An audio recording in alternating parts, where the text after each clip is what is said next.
boa tarde. O DPVAT, seguro por danos pessoais causados por veículos automotores, é um instrumento criado para atender vítimas de acidentes de trânsito em todo o país. Mas, para ter acesso ao benefício, é preciso cumprir alguns requisitos. Um deles é a perícia, procedimento que muitas vezes demora e acaba atrasando o processo. Eu sou Rafaela Vivas e no Jornal da Justiça de hoje nós vamos falar de um mutirão preparado pela Justiça de Mato Grosso para realizar perícias e acelerar processos sobre o DPVAT. E vamos trazer também presidente do STF e do Conselho Nacional de Justiça, ministra Rosa Weber, vai a São Paulo e encerra a agenda do mutirão carcerário. No Rio de Janeiro, Justiça realiza mais uma audiência do processo sobre o assassinato de um congolês na Barra da Tijuca. E ainda, na última reportagem sobre o empenho do Judiciário na defesa do meio ambiente, você vai saber como o descarte consciente de papel no Tribunal de Justiça de Minas Gerais ajuda a gerar renda para as famílias.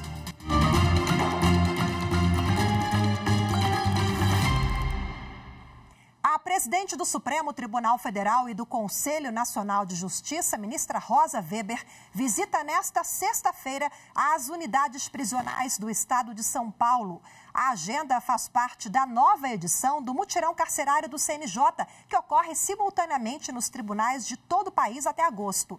Detalhes com a repórter Carolina Chaves. Este já é o último dia de visitas a unidades prisionais do país. Durante a semana, a ministra esteve nos estados do Mato Grosso, Rio Grande do Norte, Bahia, Minas Gerais e hoje está em São Paulo para lançar o novo mutirão processual penal do Conselho Nacional de Justiça. Pela manhã, a ministra esteve em uma unidade prisional paulista e no centro de detenção provisória, as duas no município de Guarulhos.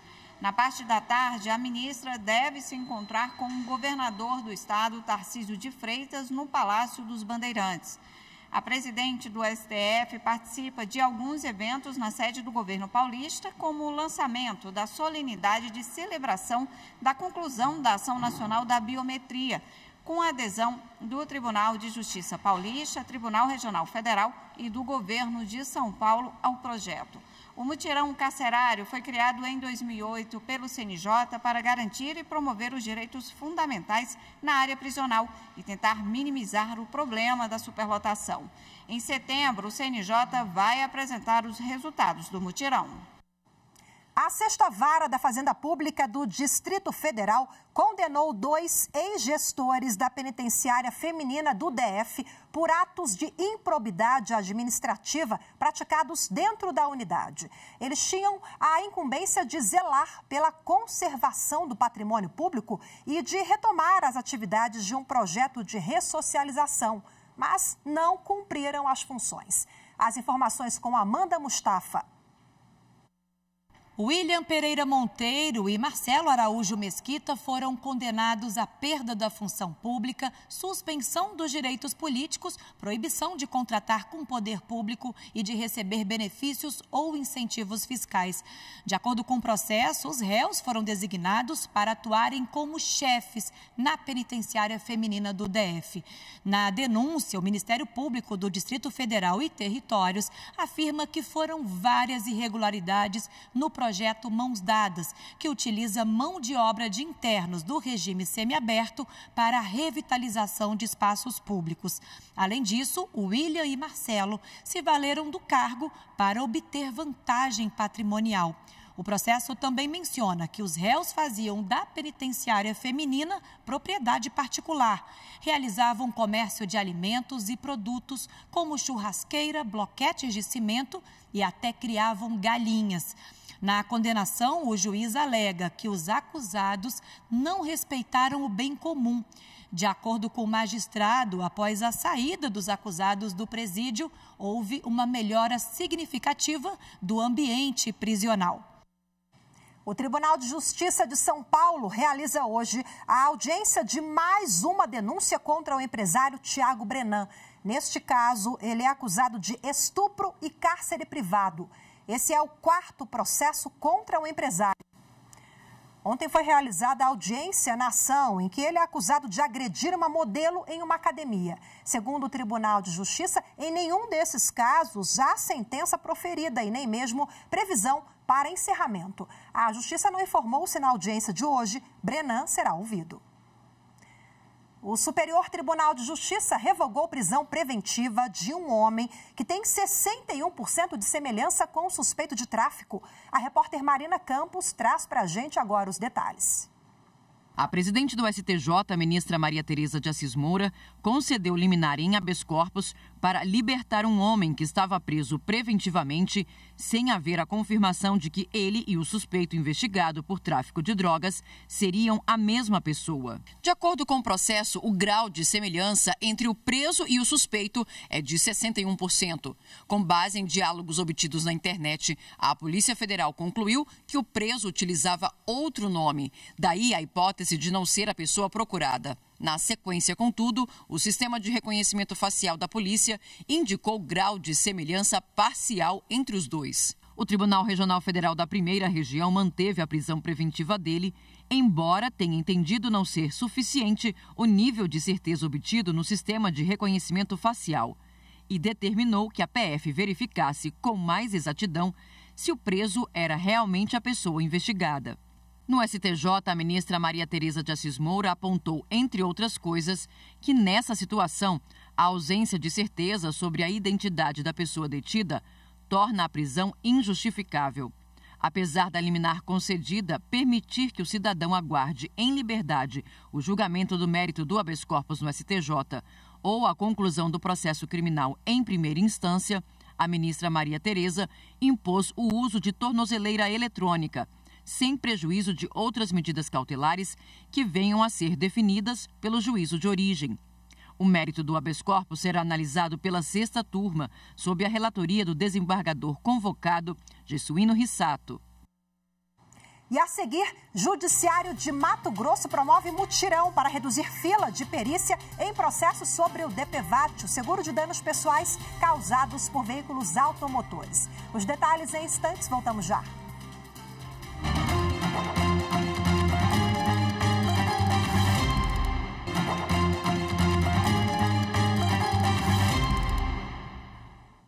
Cerca de 300 perícias médicas de processos que tramitam em varas da comarca de Cuiabá com pedido de indenização do DPVAT serão realizadas a partir de segunda-feira. O mutirão é uma iniciativa da Justiça de Mato Grosso. Acompanhe os detalhes com Camila Ribeiro. Morador do município de Juína, Reinaldo Eliezer Bom Palmeira é trabalhador da construção civil e sofreu um acidente em dezembro de 2019 a caminho do serviço. Uma caminhonete invadiu a preferencial e bateu na moto que era pilotada por ele. Por conta do acidente, que foi grave, né? Eu quebrei foi os 2 braços e quebrei o joelho, debaixo do joelho, a tíbia, na verdade, né? Que é a canela que eles falam. Então a gravidade foi muito e o valor que o DPVAT, eles chegaram a me pagar com alguns meses depois, só que foi muito pouco, né? Igual a gente somou, né? Não deu para pagar nem a fisioterapia, nem para ajudar a fisioterapia. O seguro obrigatório de danos pessoais por veículos automotores de via terrestre, o DPVAT, garante indenização por danos pessoais a vítimas de acidentes causados por veículos automotores. O pedido de indenização de Reinaldo está entre as cerca de 300 perícias médicas de processos que tramitam em 9 varas da comarca de Cuiabá e que serão realizadas entre os dias 31 de julho a 4 de agosto. A partir de então, esses processos podem ser finalizados. O mutirão do DPVAT é uma iniciativa do Poder Judiciário de Mato Grosso por meio da Corregedoria Geral da Justiça e alcança ações relativas a sinistros ocorridos até 31 de dezembro de 2020. O objetivo é reduzir o estoque das ações em trâmite no primeiro grau, diminuir a taxa de congestionamento e melhorar o índice de atendimento da demanda. A realização é elogiada pelo advogado Rodrigo Brandão, que tem clientes com processos que serão analisados. E a gente está falando de pessoas que têm uma condição financeira um pouco mais delicada e que realmente qualquer valor faz uma diferença na vida dessa pessoa. Quando eu falo na vida, é a alimentação, é a necessidade mais básica do ser humano, porque o cara está sem trabalhar, se acidentou, está sem trabalhar, né? Sem trabalhar, está sem ganhar. Então, ele precisa de um apoio nesse sentido. É importante esse mutirão aí, por conta que, para mim, eu já tinha desistido, né? Porque vai fazer 3 anos já, muito tempo parado, e se não fosse um mutirão, até quando, né? Será que olha lá se eu seria atendido, né? Mas por conta do mutirão agora vai dar certo. Para colocar em prática o mutirão, o Judiciário assinou um termo de cooperação técnica com a seguradora Líder em junho deste ano. O acordo prevê que as perícias médicas sejam pagas pela seguradora, retirando esse ônus das partes requerentes. Bom, e agora para a gente abordar mais detalhes sobre esse mutirão que começa a partir da próxima segunda-feira, eu converso ao vivo, mas de forma remota, com a juíza Adair Julieta da Silva, ela que é integrante da Comissão de Cooperação do Tribunal de Justiça de Mato Grosso. Seja muito bem-vinda. Boa tarde para a senhora. Eu queria que a senhora explicasse como é que vai ser a dinâmica dos trabalhos a partir da próxima semana em Mato Grosso. Boa tarde. A dinâmica vai ser, as pessoas foram intimadas, foram selecionados processos que estão pendentes de perícias e foram intimadas as partes para o comparecimento no recinto do fórum, no período das 12 às 19 horas, onde acontecerá a perícia nesses processos do DPVAT. Doutora Adair, serão 300 perícias em média, né? Hoje esse é o número que está em tramitação em várias comarcas, em várias varas aí do estado. E aí a gente viu o depoimento agora há pouco do Reinaldo, esse pedreiro que já está há 3 anos sem trabalhar. Isso vai facilitar demais a vida não só do Reinaldo, como de centenas de trabalhadores, né, vulneráveis que estão nessa condição. Foi isso também que sensibilizou a ação de vocês? Exatamente. Também outro fator que imperou para que fizesse esse termo de cooperação foi em razão de que, a partir de 2021, a competência para julgar os processos dessa matéria DPVAT passou a ser competência da Justiça Federal.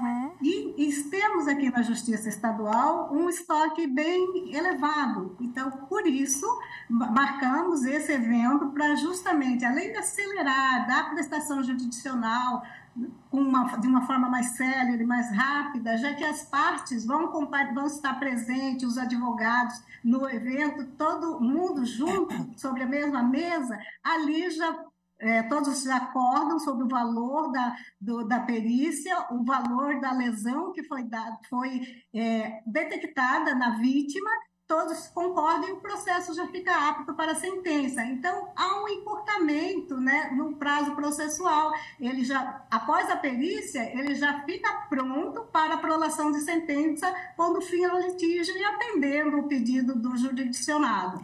Mas vamos lembrar aqui que todas essas audiências já foram marcadas. O jurisdicionado que quer procurar ou dar um pulinho aí na próxima semana, ele não vai conseguir atendimento ou consegue um encaixe também?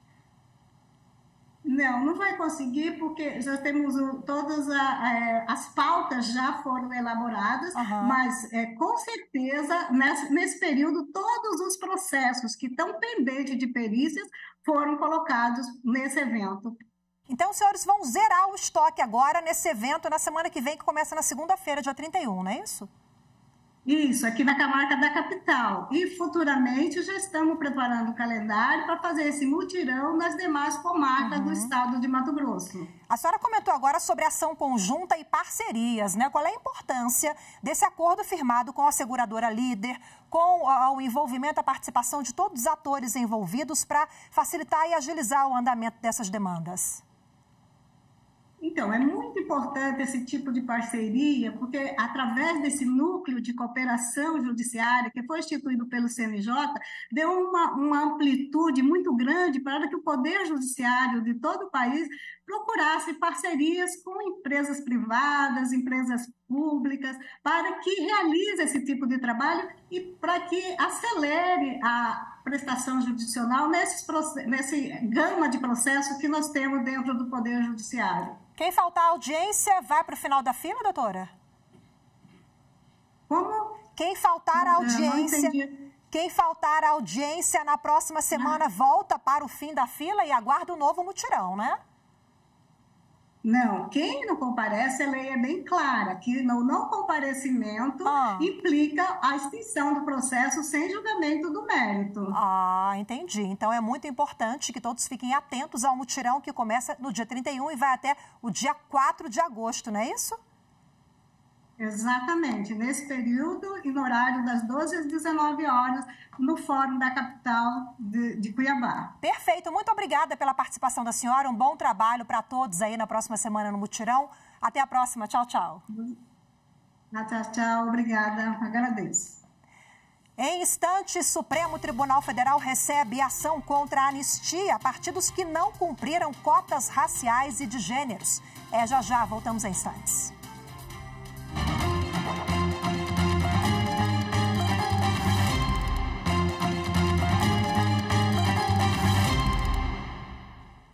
A Justiça do Rio de Janeiro realiza hoje mais uma audiência no julgamento dos envolvidos na morte de um congolês no Rio de Janeiro.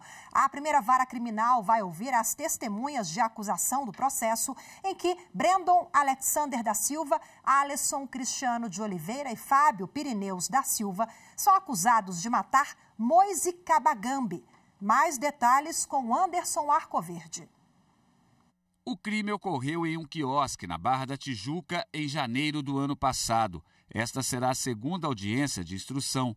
Na primeira, 9 das 12 testemunhas indicadas pela acusação faltaram. Entre as que compareceram, a mãe de Moise disse que ele queria deixar o trabalho no quiosque porque não recebia pagamento e pediu justiça para o filho. O congolês Moise Kabagambi trabalhava por diárias em um quiosque na beira da praia. Ele foi espancado até a morte após ter cobrado 2 dias de pagamento atrasado. O corpo de Moise foi achado amarrado em uma escada.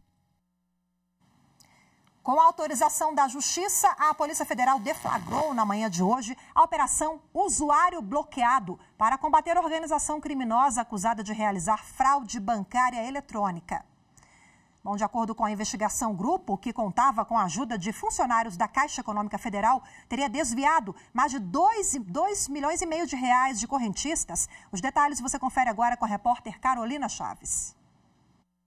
A Polícia Federal cumpriu nesta sexta-feira 30 mandados de busca e apreensão nos estados do Pará, Maranhão, São Paulo e no entorno do Distrito Federal.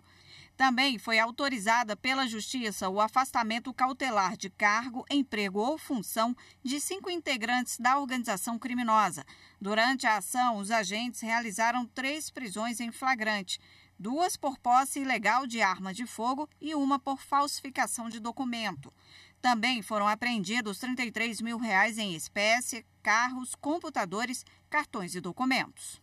As fraudes teriam sido praticadas entre janeiro de 2021 e março de 2022. A investigação começou depois que a Caixa Econômica Federal informou à polícia os indícios de fraudes praticadas por funcionários. Eles alteravam credenciais de acesso ao sistema, permitindo a transferência de valores para contas de integrantes da organização criminosa. Pelo menos 842 transferências ilegais foram constatadas.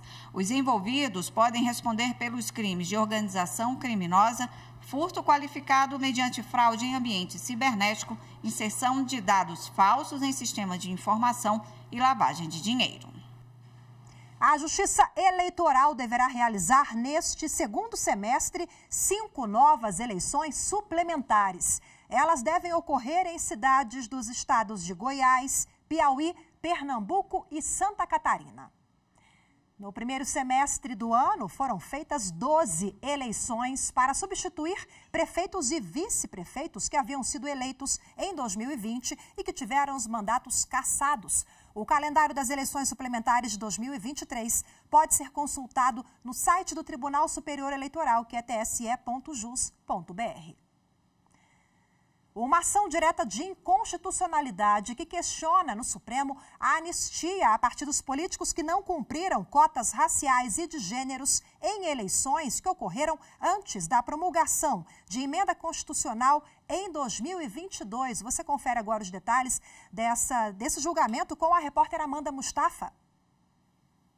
A ação apresentada pelo Partido Rede Sustentabilidade e pela Federação Nacional das Ações Quilombolas contesta trechos da Emenda Constitucional 117 de 2022, que concedeu anistia aos partidos pelo descumprimento da cota mínima ou pela falta de destinação dos valores mínimos às cotas de inclusão racial e de gênero em eleições anteriores à norma. De acordo com os artigos 2º e 3º da Emenda Constitucional, o descumprimento dessas regras eleitorais não acarretará sanções de qualquer natureza aos partidos políticos, como devolução de valores, multa ou suspensão do fundo partidário das eleições anteriores à sua publicação. Os dispositivos também permitem que os partidos políticos utilizem recursos destinados à promoção e à difusão da participação política das mulheres em eleições subsequentes, mesmo que não tenham cumprido com suas obrigações anteriores. Para a rede AFENAC, essa previsão afeta a igualdade de oportunidades entre candidatos nas eleições, na perspectiva da diversidade e da pluralidade racial e de gênero. De acordo com as entidades, estimular a candidatura de integrantes de grupos vulneráveis é a maneira mais efetiva de assegurar a justiça social e a promoção da dignidade humana. E a anistia é incompatível com princípios fundamentais e com garantias individuais e coletivas estabelecidas na Constituição Federal. 1.200.000 processos devem ser liberados para reciclagem até o fim deste ano em Minas Gerais. A utilização sustentável do material ligado à Justiça do Estado de Minas Gerais é uma das prioridades da gestão alinhada aos Objetivos de Desenvolvimento estabelecidos pela ONU, a Organização das Nações Unidas. É o que você acompanha agora, na última reportagem da nossa série sobre o esforço do Poder Judiciário brasileiro em defesa do meio ambiente. As informações são de Cristina Mara. No Tribunal de Justiça de Minas Gerais, 120 profissionais trabalham na seleção do material que pode ser descartado. Tudo precisa ser minuciosamente conferido, folha por folha. Gustavo é auxiliar de arquivo e sabe da importância da atividade. Nós não mexemos apenas com papel, e sim se tratam de pessoas, né? E a gente sabe da importância disso e é por isso que requer bastante atenção. Os processos que podem ser descartados são aqueles que já cumpriram o prazo de guarda estabelecido pela Justiça. Depois conferidos, passam a integrar um edital publicado pelo tribunal que informa sobre a medida e oferece a oportunidade do resgate às partes envolvidas em cada um deles. A cada mês, aproximadamente 110.000 processos são liberados. Vencido o prazo de 45 dias da publicação do edital, toneladas de papel vão para a reciclagem. Este ano, até agora, a eliminação chegou a quase 700.000 processos, que corresponde a 168 toneladas de papel. Todo o material é destinado à ASMARE, a Associação dos Catadores de Papelão e Material Reaproveitável, um processo que se transforma em renda para muitas famílias. Papéis que geram renda e qualidade de vida na casa da Fabiana. Através daqui que eu sustento minha casa, meus filhos, meu neto. Então eu agradeço muito por ter esse serviço, sabe? Na casa da Sônia, o dinheiro que vem da reciclagem reforça o orçamento da família e garante conquistas. Já tenho a minha casinha, já tenho onde tirar o meu aluguel, ajudar um pouco mais o meu esposo e ajuda muito. O cuidado com o meio ambiente e, ao mesmo tempo, a geração de renda para várias famílias são o foco valorizado pela Justiça de Minas no descarte de processos. Desde 2014, já foram quase 10 milhões de processos eliminados que foram para a reciclagem e ganharam destinação sustentável. A gente já doou cerca de 1.900 toneladas de papel para a ASMARE desde o início da avaliação. Então, assim, a gente contribui bastante para esse fim social. Além de fazer esse descarte responsável, regulamentado por lei e pelos provimentos e normativos próprios do tribunal, a gente ainda consegue trazer trabalho e renda. Então, isso é importante, é o que deixou de ser jogado fora por ser julgado ou queimado e prejudicar o meio ambiente, para, ao contrário, alegrar e contribuir com o meio ambiente e alegrar pessoas, que é o mais importante. E você pode rever essa e outras reportagens da série nas nossas redes sociais, @Rádio e TV Justiça. O Jornal da Justiça de hoje fica por aqui. Muito obrigada pela sua companhia. Uma ótima tarde, excelente fim de semana. Até segunda-feira. Tchau, tchau.